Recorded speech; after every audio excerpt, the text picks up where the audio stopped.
तो आप सभी का मेरा यूट्यूब चैनल आर के एजुकेशनल में। तो क्लास 8 का जो वीवीआई क्वेश्चन है वो मैं आपको बताना चाहता हूँ, जो साइंस का है। और तो डायरेक्ट आपको एग्जाम में देखने को मिलेगा, ठीक है। तो सबसे पहला क्वेश्चन है इसका है तो कि भारत में प्रोजेक्ट टाइगर कब शुरू हुई थी। तो भारत में प्रोजेक्ट टाइगर कब शुरू हुई थी? 1972 से 1973, 1972 से 1973। तो option number B is right answer, ठीक है। तो बढ़ते हैं नेक्स्ट प्रश्न की ओर। तो सर्वप्रथम कोशिका की खोज किसने की थी? तो सर्वप्रथम कोशिका की खोज किसने की थी? रॉबर्ट हुक ने की थी। Option number is right answer, ठीक है। Option number is right answer, ठीक है। तो बढ़ते हैं हम लोग नेक्स्ट प्रश्न की ओर। तो एक मुलायम धातु जिसे चाकू से काट जा सकता है, तो एक मुलायम धातु जिसे चाकू से काट जा सकता है हो जाएगा सोडियम, हो जाएगा भाई साहब। सोडियम इज राइट आंसर, ठीक है। तो सोडियम क्या हो जाएगा? Sodium is right answer. तो option number C is right answer, ठीक है। तो बढ़ते हैं हम लोग नेक्स्ट प्रश्न की ओर। तो देखते हैं निम्न में से कौन सी ऐसी धातु है जिसे विद्युत लेपन के द्वारा किसी वस्तु की चमक को बढ़ाया जाता है? तो किसको भाई साहब? क्रोमियम को। आप ध्यान दिया होगा कि साइकिल के हैंडल में भी की ना, तो क्रोमियम की धातु का उपयोग किया था, ठीक है। बढ़ते हैं हम लोग नेक्स्ट प्रश्न की ओर। तो संचरनी रोग का सबसे मुख्य कारक क्या है? संचरनी रोग का सबसे मुख्य कारक कौन है? घरेलू मक्खी है, ठीक है। संचरनी रोग का सबसे मुख्य कारक कौन है? घरेलू मक्खी। संचरनी रोग का सबसे मुख्य कारक घरेलू मक्खी है, ठीक है। तो इसका option number D is right answer हो जाएगा, ठीक है। बढ़ते हैं हम लोग नेक्स्ट प्रश्न की ओर। इनमें से कौन सा जंतु जयारुज है? तो जयारुज में ध्यान दिया होगा कि तो जो मनुष्य है ना वो जयारुज है, ठीक है। मनुष्य option number A is right answer, ठीक है। तो बढ़ते हैं हम नेक्स्ट प्रश्न की ओर। तो शुष्क मौसम में बालों में कंघी करने से वह बिखर जाता है, इसके लिए कौन सा बल उत्तरदायी है? तो सॉरी मुझे मिस्टेक हो गई, थोड़ा सा रुकिए एक मिनट। आ गया। तो शुष्क मौसम में बालों में कंघी करने पर वह बिखर जाता है, इसके लिए कौन सा बल उत्तरदायी है? तो इसके लिए स्थिर वैद्युत बल। Option number A B is right answer, ठीक है। तो option number B is right answer, ठीक है। ये प्रश्न है ना आपको डायरेक्ट एग्जाम में देखने को मिलेगा, ठीक है। तो इसलिए आप इस अक्सर कोशिश कीजिएगा कि मॉडल सेट को पूरा पढ़ के जाइएगा, और मैं जो आपको बताऊंगा पूरा आपको डायरेक्ट एग्जाम में देखने को मिलेगा, ठीक है। इसलिए पूरा आप पढ़ के जाइए ठीक से, और अच्छा A+ नंबर ग्रेड लाइए, ठीक है। तो निम्नलिखित में से कौन सा उसने महान सबसे अधिक होता है? तो LPG का। आप ध्यान दिया होगा कि घर में LPG जलाते हैं ना, तो LPG हो जाएगा इसका राइट आंसर, ठीक है।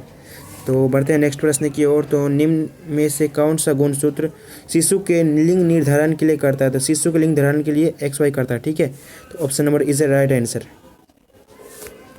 ठीक है। तो बढ़ते हैं नेक्स्ट प्रश्न की ओर। तो मानव नेत्र में किसी वस्तु का प्रतिबिंब किस भाग पर बनता है? तो मानव नेत्र में किसी वस्तु का प्रतिबिंब रेटिना पर बनता है। कहाँ पर बनता है? रेटिना पर। Option number A is right answer, ठीक है। तो नेक्स्ट प्रश्न की ओर बढ़ते हैं हम लोग। तो खड़ी फसल का उदाहरण कौन है? तो खड़ी फसल का उदाहरण कौन है? धान हो जाएगा। Option number D is right answer, ठीक है। Option number D is right answer. तो नेक्स्ट प्रश्न की ओर हम लोग बढ़ते हैं। तो सौर परिवार में कितने ग्रह है? तो सौर परिवार में लगभग 8 ग्रह है, ठीक है। तो फिलहाल पहले 9 ग्रह था, तो अभी कितना है? 8 ग्रह है, ठीक है। तो option number A is right answer, ठीक है। तो नेक्स्ट प्रश्न की ओर बढ़ते हैं हम लोग। तो घर्षण हमेशा क्या होती है? घर्षण हमें ऑप्शन नंबर ए एक हानिकारक होती है, लाभकारक, ना हानिकारक ना लाभकारक। देखिए इसका option number D is right answer हो जाए, क्योंकि कुछ मामलों में हानिकारक हो सकते हैं और कुछ मामलों में लाभकारक हो सकती है, इसलिए option number D is right answer. भाई साहब आपको डायरेक्ट एग्जाम में देखने को मिलेगा क्वेश्चन, तो अच्छी तरह से पढ़ के जाइए, ठीक है।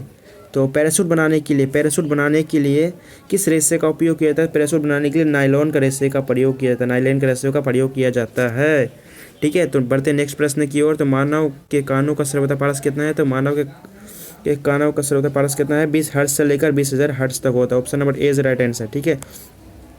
तो बढ़ते हैं नेक्स्ट प्रश्न की ओर। तो देखते हैं किसी यंत्र का उपयोग भूकंप की तरंगों को रिकॉर्ड किया जाता है, किसके लिए? भूकंप के लेखी।